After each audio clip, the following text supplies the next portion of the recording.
today, the lesson that we're doing is not in your book. If you read the daily agenda already, you'll see that.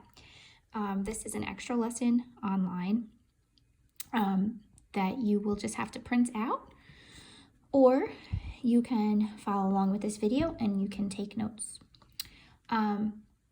If we were in class, I would have given you a printed copy. So if you are able to print, I would do that. So what we're going to talk about today is the Axis of Symmetry Formula.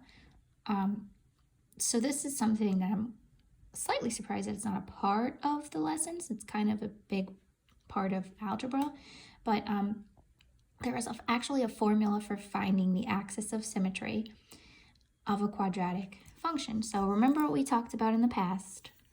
When you're dealing with a quadratic function, regardless of whether it's concave up or concave down, it always has an axis of symmetry. And remember, your turning point is either the max or the min of your quadratic.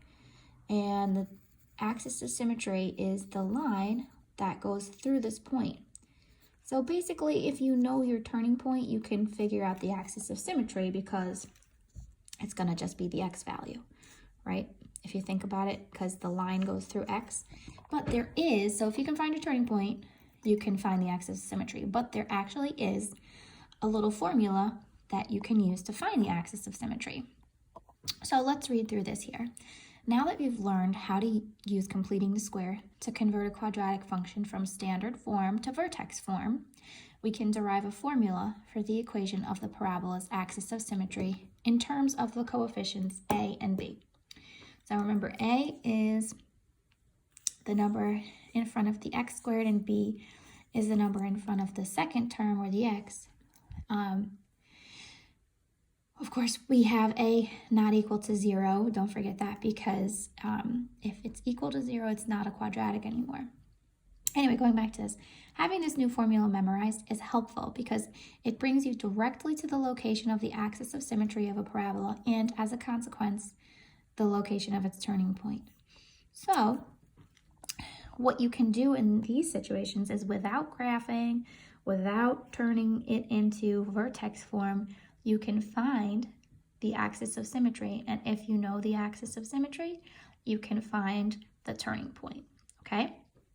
So, given an equation of a parabola in standard form, the location of the axis of symmetry can be found by using this formula. It's x is equal to negative b over 2a. Okay, this is the axis of symmetry formula. It's super important. It's a really helpful formula to know. It's not given to you on the reference sheet or anything like that, so you have to memorize it. Basically, if you have your equation in standard form already, you can easily find this because you have a and you have b. But what you notice is when you're in vertex form, your b is not there anymore. So you have the a still, but your b is not there anymore. So you have to, and sometimes the a, it might not even be the right a. So it's kind of a little bit confusing. So once it's in vertex form, it's kind of changes things a little bit. So what we can do here, if we convert the original equation to its vertex form, it's very complicated to show it like this, okay? But let's just kind of talk through it. The first step would be, you have this original, and by the way, don't worry about this. This is just showing how you can actually get this from the original. What's been done here is an a has been factored out, which leaves b divided by a, okay? And then from step 2 to step 3, what's being done is we're taking just like we would be doing if we would be doing the completing the square, we would take our middle term and we would divide it by 2, and then we would square it. So if you take b over a and you divide it by 2, you get b over 2a. And then if you square that, you get b squared over 2 squared is 4, and a squared is a squared. So that's where this is coming from. And just like if we were completing the square, we would add it and subtract it to both sides, right? And then from here, you're taking your perfect square form, and this would be your result, okay? So again, you don't need to know how to do this. This is basically a proof. So in step 4 above, y is the x-coordinate of the vertex or the turning point of the parabola. Why is it negative b over 2a?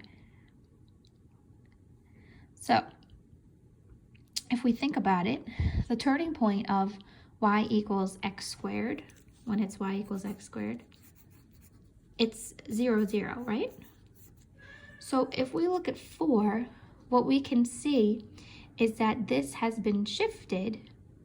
Remember when you're adding on the inside, it shifts to the left. If it's plus, it goes to the left. So that means that the x value is going to the left, b over 2a times. Okay, so that means this minus means going to the left. Okay, this is a little bit confusing. Like I said, don't worry about this stuff. You don't have to know it. It's just showing you how you get this from the beginning. So those of you who will be going on to the higher level math, you'll be doing more proofs and things like that. And especially if you go into college, a large majority of your work in college math will be proving formulas, and that's what this kind of thing is, okay? So for exercise 2, this is where we're gonna actually do the work that you're expected to do. You're gonna determine the equation of the axis of symmetry of each of these graphs given these formulas, okay? So all you have to do this, you're using this formula, x is equal to negative b over 2a. All you need to do is identify a and b and then plug it in. So for this first function, a is 2 and b is 8. Remember to include the signs, okay? So to figure this out, all you have to do is x is equal to negative b. I'm going to put it in parentheses because if it's positive now, but it might be negative in the future, over 2a, 2 times 2. So this is negative 8 over 4, which is negative 2. So the axis of symmetry for this is x equals negative 2. And that's it. So simple. Okay, so let's try b. Again, to find the axis symmetry, it's negative b over 2a. So I just need my a and my b. A is negative 3. Make sure you include that negative. B is positive 6. Okay, so we plug it in. X is equal to negative b, negative 6 over 2 times a, which is negative 3.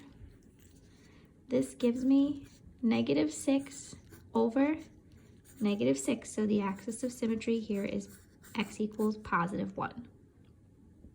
Okay, and for our last example down here, let's take a look where we have to deal with some fractions and see. This is like the worst case scenario. How bad can it really get? So let's see.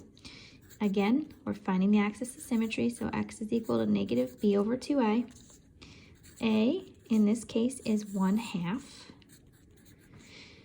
And b, in this case, is negative 4. Include that negative. Do not forget that negative, because watch what's going to happen. X is equal to negative b. So I put my negative, and this is why I used the parentheses before, negative 4. So hopefully you'll see that this turns into a positive. Over 2a, 2 times a is 1/2. See, so it looks like it may have been bad, but it really isn't. This turns into a plus. So this is 4 over, and 2 times 1/2 is just 1. So this turns out to just be x equals 4. And that's it. Okay, this is what you need to know for this lesson. Not all this craziness, okay? But that's important to, if you can follow along with that explanation, it's really important to understand. Once, like I said before, once you get into higher level math, a lot of what you're doing is deriving things. You know, a lot of times people say, who just made this up? Well, nobody made it up. They derived it from something. Okay, so let's go to the next page. Okay, so on the back of this page, what we'll see is we are going to take it to the next step. where we're going to find our our axis of symmetry, but then we're going to use that to figure out the actual vertex or turning point. And then we're going to say if it's a maximum or a minimum. Okay, so let's take a peek. I'm going to just rewrite, we've got the equation y equals x squared minus 6x plus 10. So in order to find the vertex, if this was just a problem on the regions and they don't tell you to use the axis of symmetry formula, you could take this and turn it into vertex form. But it's going to be so much easier to do it this way.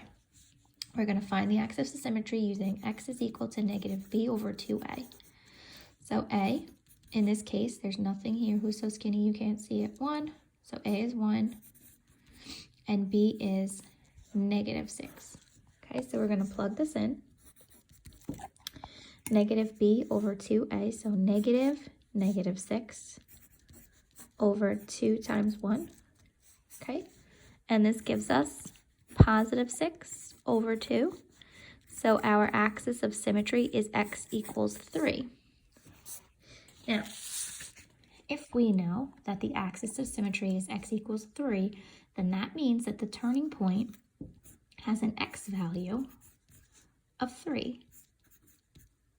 So we just have to find the y. And just like any equation, whether it's linear or quadratic or exponential, if we know one of the values of the coordinate, all we have to do is plug it in to find the other. So what we're going to do is we're going to plug in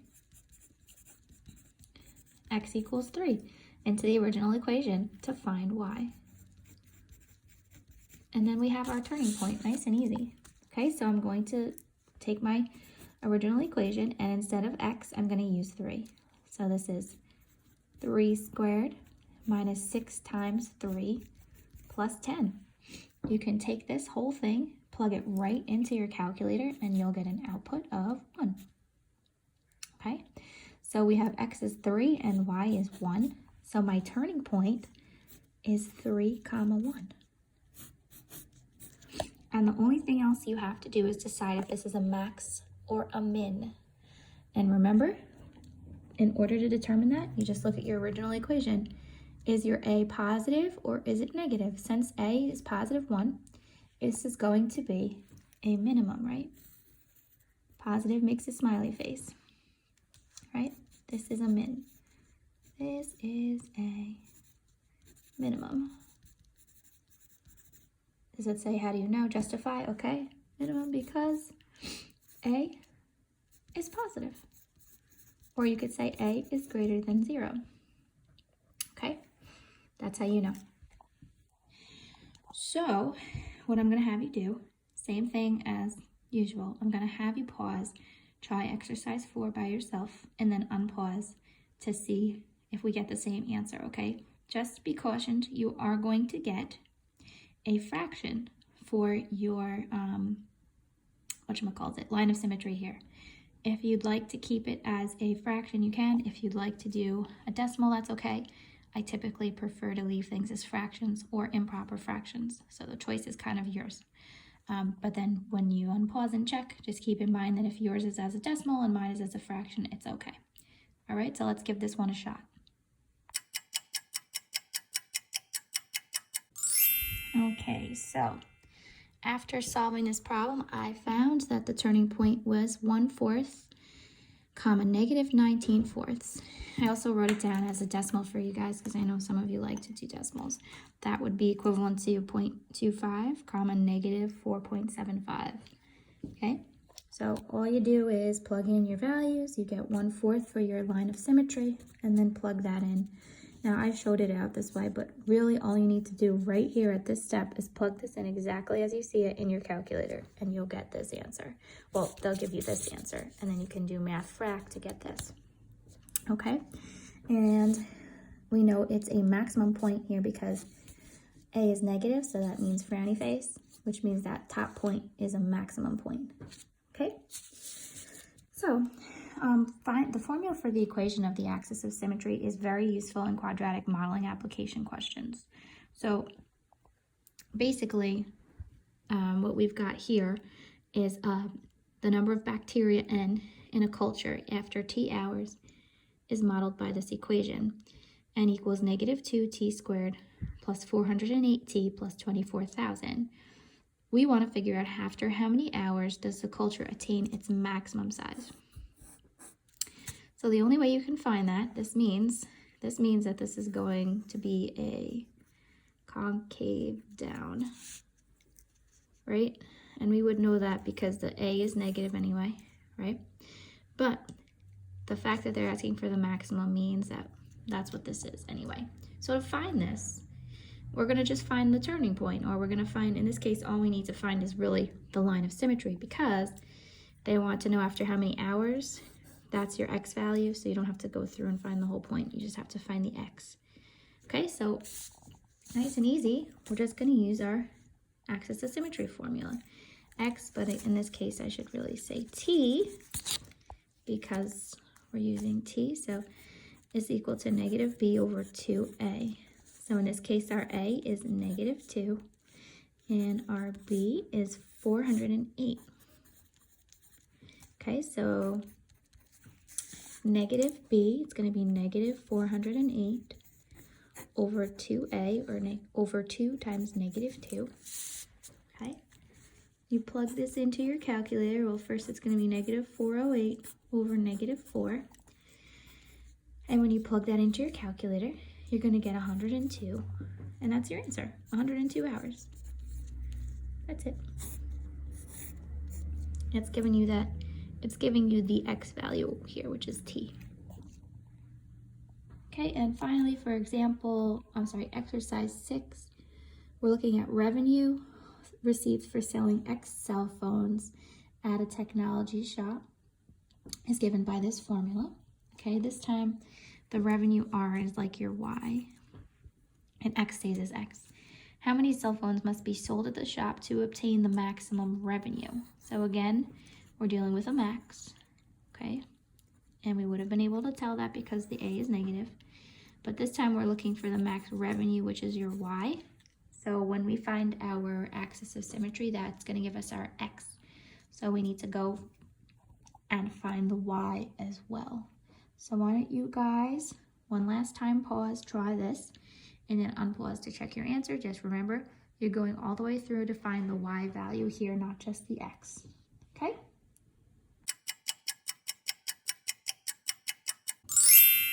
Okay, guys, so what you'll find when you use your axis of symmetry formula is that X is equal to 110.